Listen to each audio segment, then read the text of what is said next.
Moin Voss! Moin Weltweg! Moin Voss! Moin Weltweg! Kick mal! Glicks Lütze. Und dann ist sie lebendig. Und morgen ist sie tot.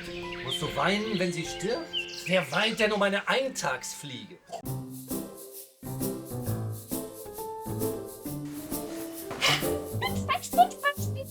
Ich bin gerade geschlüpft und habe einen ziemlich vollen Terminkalender. Und was hast du so vor? Einen Beruf lernen, heiraten, alt werden und noch ein paar Sprachen lernen.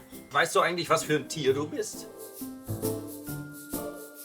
Warum guckt ihr denn so traurig? Er sorgt sich einfach um dich, weil du nur... Ich sorg mich nur um den Fuchs. Füchse hierzulande leben nur einen Tag. Gehen wir an die Arbeit. Was für eine Arbeit. Wir machen ihn glücklich.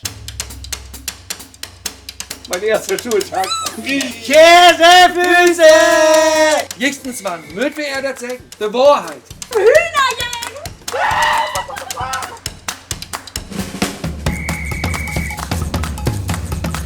Du darfst die Braut jetzt küssen. Hierhin. Ich finde dich total süß. Mama!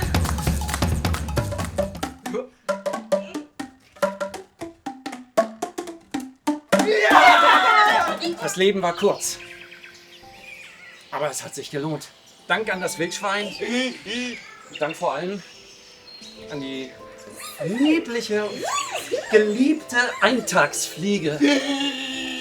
Dann ist das heute mein einziger Tag?